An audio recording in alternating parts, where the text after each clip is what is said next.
Andrea Segre, right now you have in cinemas your movie Berlinguer La Grande Ambizione, about a communist leader from the 70s. Now you were born in 76. Why were you interested in this historical figure? Because it's a really huge part of our society and our history. The Italian Communist Party was a really particular communist party in the history of the world and of Europe, because it was the huger communist party in the Western countries during the Cold War. So it was really a particular situation, and indeed the Italian Communist Party, particularly during the 70s, was an enemy both for Moscow and for Washington. And this particular position of the Communist Party and the particular link between the Communist Party and the Italian society, the Italian people, it's something very interesting to tell to the Italian audience and to the international audience too. It's a part of our history that was never told by the Italian cinema.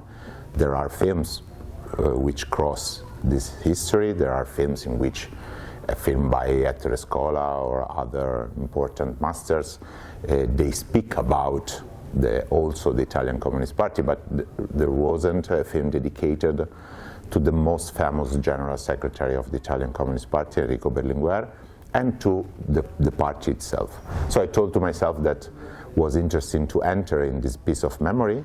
I don't belong to this history, so also my family wasn't communist, but I have connection with a lot of people and friends who were connected to this history, and I was interested always to understand this particular side of the Italian politics. And so I told to myself that was an interesting piece of memory to tell, but actually what pushed me really a lot to do this film, that while I was studying the history, researching the history and the memory of this side of the Italian history, I had the feeling that there was still a connection between the issues, the questions, and the answers, and the tensions connected to that politics and the Italian situation, the political Italian and European situation nowadays. And especially, I think that there is a connection between the way in which the society was participating to the politics at that time and the big democratic crisis we are facing nowadays. I had this feeling, and but I didn't know if it was only my unique point of view. And I went on feeling that this film was not only about the memory. Then when the film was released in Italy, the large success of audience, and especially among the youngers, because a lot of 20 years old and 30 years old people went to watch the film, was the confirmation that was not only my private feeling. So what is it that today's public that does not know about Italian history is interested in your film? What do young people find in it? They found a piece of history they don't study in school, so because we study only until the Second World War or something like that, and it's incredible how the story of the 70s and the 80s, the 60s is not in the schools. So officially they should, but there is no time, and they don't.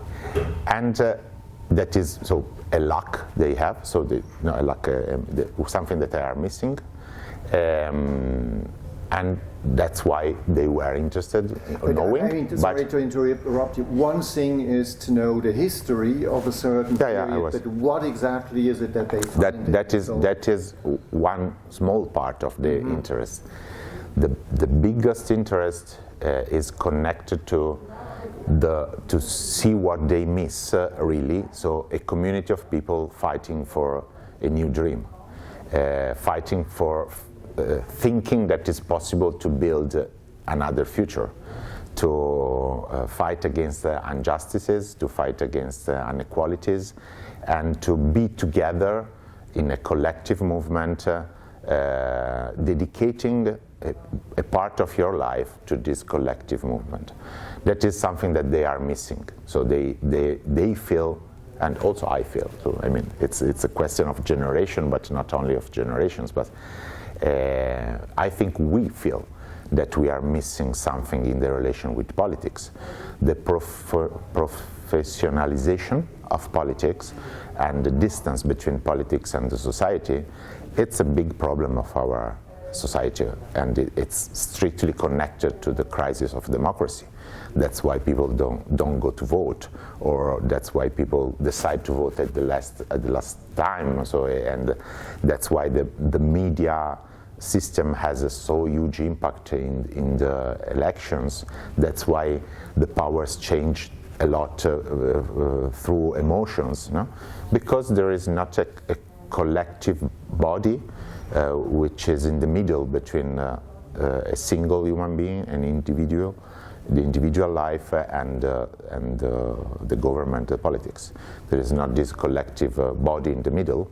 And the story of the Italian Communist Party is a story of a democratic collective body, because it's not, the Italian Communist Party wasn't like the Eastern Communist Party, which were, of course, very connected to power and authoritarian and connected to a not democratic system. So they believed their dream was to make a socialist revolution in democracy. And to do it, they were participating a lot to the democratic life. And their role in increasing the participation of people in the collective society and in politics was very important in our history. Also because Italian Communist Party was really connected to the, let's say, proletarian classes, so the very low-level economical classes, and they played a huge role in linking the lower classes of the society to the political participation. So really the people was participating through the Communist Party. Not only the Communist Party, in those years also other parties were very lively. But for sure the role of Communist Party in the democratization of politics in Italy after the fascism, after the Second World War, was really high. And nowadays you have the crisis of democracy and the increasing of the post-fascist powers. No? It's very evident that the new extreme right in power in Italy and in US and in other European countries, they have a link with an authoritarian way of considering politics. They use also symbols that are very near to the fascist tradition, and so this growing of not democratic authorities and the crisis of the people participation to politics, it's a huge problem of nowadays. And so the film meet this worrying of people, which is very deep in the new generations, and that's why a lot of young people went to watch this film in Italy. What is interesting is Enrico Berliguer stood for something called Euro-Communism, meaning a communism that was allowing individual freedoms, individual rights, and as you said, it was not like the authoritarian models in the Soviet Union and in Eastern Europe. Was this something that was invented by Enrico Berliguer, or from where came Euro-Communism? So we have to be clear that the story of the Italian Communist Party is linked to Soviet Union. So it was founded in 1921 by Antonio Gramsci to follow the leadership of Moscow in the new revolutionary road. But then, starting from the end of 50s and beginning of 60s, the tension and the distance between the Italian Communist Party and Moscow was growing, and with Berlinguer there was really a conflict between the Italian Communist Party and the Soviet Union. And Berlinguer was the one who stopped also the economical link between Soviet Union and the Italian Communist Party. Because at the time the communist parties in the West were all financed by the Soviet Union. Because the Soviet Union was financing all the communist parties all around the world, included the Italian Communist Party, exactly as the United States and United Kingdom were financing the not communist party all over the world. And Berlinguer decided to cut this economical tie.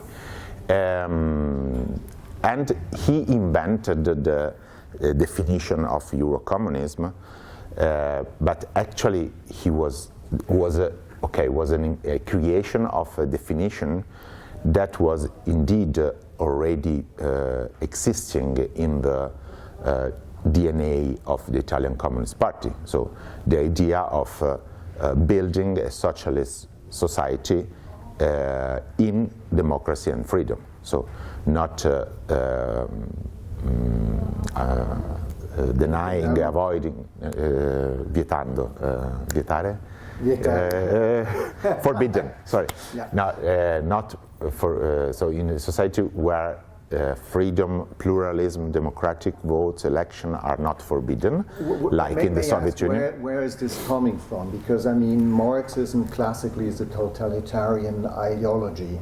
But, okay, there is a discussion about that. Because, yes, because there is a part of Marxism studies which are not connecting the authoritarian consequence of Marxism with, okay, so there is a big discussion. I don't want to enter. I'm a director and not a professor. But for instance, so Salvador Allende was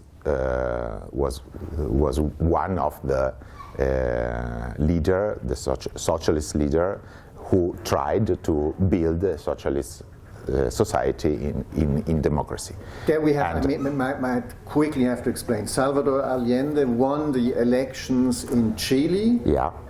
He won the election in Chile democratically, so he won the majority. And he was transforming the society in the economy in a socialist way. That means a lot of economical transformation, trying to build, to put in center of the relation between society and economy the need to have an equality in distribution of richness. Okay? And then in '73 there was killed. A coup militaire held by the United States. Now big parts of the left also in Europe thought after that they should become more militant, they should have arms and not trust in democracy. Berlinguer did something else. Could you explain? Berlinguer, after the putsch in Chile, and this is the beginning of my film, he proposed to go deeper in the Allende way. He wrote a very famous article, known article, about the historical compromise. That means he wrote that we know that also if we win the election democratically, they will kill us because they don't allow us to transform the society in a socialist way. Who? The United States, the right movement connected to the United States, a part of the state in Italy which was connected to this side of the Cold War system. So he wrote, we know that our destiny is to be killed if we win the election only as communists and socialists. So let's have a relation with the part of the conservative party, which is the Christian Democrats, yes, in order to involve this part of the Christian Democrats in a process of socialist transformation of the society. That was a very important proposal of him. There was a tension about this proposal, but in the first 3 years of this proposal, he had a large electoral success. So the Communist Party had the 25% in 72, and the Communist Party reached the 34% in 75. So there was really a huge growing of the votes for the Communist Party. That created a bigger tension, a lot of violence, a lot of consequences, and one of these consequences was also the kidnapping and killing of Aldo Moro, who was the leader of the Christian Democrats, more open to the proposal of Enrico Berliguer. And we might have to explain quickly. So there were the Brigate Rosse, which was so Aldo Moro was one of the leaders of the Christian Democrats, who wanted to go with, and he was open to a dialogue, yes, with Enrico Berliguer. Other leaders of the Christian Democrats, like Fanfani or Andreotti, they were against this possible dialogue, and the situation was so much more complicated than this, but that was quite clear. And in a moment of very high tension in the society, very high crisis in the economy, and in a moment of huge power of the Communist Party, because the Communist Party was also governing a lot of towns in Italy. So they won the election, the administrative election in Milan, in Palermo, in Roma, in Venice, so they was very important. In this moment, the beginning of 78, Aldo Moro, who was a very important, not only political but also institutional leader of Italy, was kidnapped officially by the Red Brigade. Red Brigade, they were a group of so-called communist terrorists. Why do you say so-called? I mean that the Brigate came out of the left movement and were left terrorists? Because the so-called the communist terrorists, because it was a definition against them, you know. But I also say, okay, Lotta Armata. I mean, yeah. But what is not so? Red Brigade kidnapped officially. Yes. Red Brigade, yes, kidnapped and then killed Aldo Moro. Yes. I say officially, this was the end of and the, this was the end of the dialogue and the end of the great ambition of Enrico Berliguer. But I say officially because till now we don't know exactly who helped Red Brigade to make this incredible kidnapping and killing of Aldo Moro. This is one thing I wanted to ask you, because I mean I know Italian political history is full of conspiracy theories. These days we know there's lots of crap outside, but I remember in the 80s reading a book by a quite respected German journalist specialized in Italy, Werner Reit, called In höherem Auftrag, and he said there were like four reasons to kill Aldo Moro. For the Brigate Rosse, it was they didn't want this compromise, because they said we have to make the armed revolution, so no compromise to uphold the contradictions in society. Number two was the Americans, who didn't want it to have communists in the government. Then there was the idea that Israel, who was much cleverer than the United States, knew that they were seeing it like the Red Brigade, that there would be more upheaval if there was no compromise, and they hoped by destabilizing Italy, Israel would be more important as a southern flank of NATO. Is anything of this? And Soviet Union also. And Soviet Union. They were also against the participation. Soviet Union didn't like the idea of Enrico Berliguer. Yes. So, yes. Yeah. Are there any, I don't know, stuff that came out that could substantiate any of these theories? I mean, there are a lot of elements who can help to understand how much was active the presence of international powers somehow helping the Red Brigade, so avoiding to control something, letting them making something, like helping them. Who? For sure there was a connection between a part of an internal secret service, Italian secret service, and there was an American consultant of this part of the secret service. Then there was a connection between the Czechoslovakian secret service and the Red Brigade, and so probably Moscow was conscious of this connection.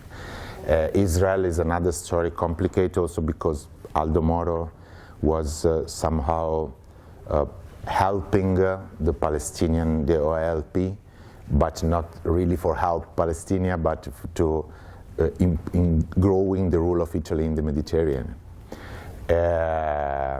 But anyway, what is, as I told you, I'm not a professor, I'm a director. What traveling around the world with this film, because this film is going quite well also internationally speaking, what is very clear in the history that out of Italy, Red Brigade are very famous, Berlinguer is not. That's the final result. No? Here he was quite known in the left. It was so, quite known. But if you tell to a 25 years old German or English, or if you speak about the Red Brigade, something they know, and also they could be fascinated by this symbol and this piece of our history. Yes, no? yes. If you speak about Enrico Berliguer, they don't know nothing. Also in Italy, there are a lot of 20 years old, they don't know Enrico Berliguer, but they know very well Red Brigade. So I mean, there was a clear project of making more important in the history the idea of Red Brigade and not the idea of Berlinguer, because the idea of Red Brigade was less dangerous than the idea of Berlinguer. Okay, that's a very nice. But by the way, where do you see yourself politically? Nowadays, so I'm as a citizen, I'm a leftist citizen, and I hope we are able to rebuild or build a leftist political side which considers very important central the relation between market and society. So I think that the big crisis of left in the last 30 years is connected to the neoliberal transformation of left. So the left, the bigger leftist parties all around the world, they accepted that the market, the capitalist system, the market is leading the society. And I think that it's a big mistake of the left, internationally speaking, also in Italy. And now there is a consciousness of this mistake, and if something will change, I will be glad. Looking at the title of your film, The Great Ambition, I was thinking that it's also just human drama, conditio humana, you know, by having someone, this hero with this great ambition, and then in the end all goes down the drain. Do you see it as this? Yeah, first of all, we needed a drama to make a film. So we spoke a lot about history and politics, but this is a story of a man leading a community, having an impossible dream, reaching the limit of gaining this dream, and then they are blocked by violence. So this is the drama, no? So it's the great ambition is the ambition, the collective ambition, which brought this community, this large community. So we are speaking about millions of people, to touching the sky with a finger, and then they were blocked by the history.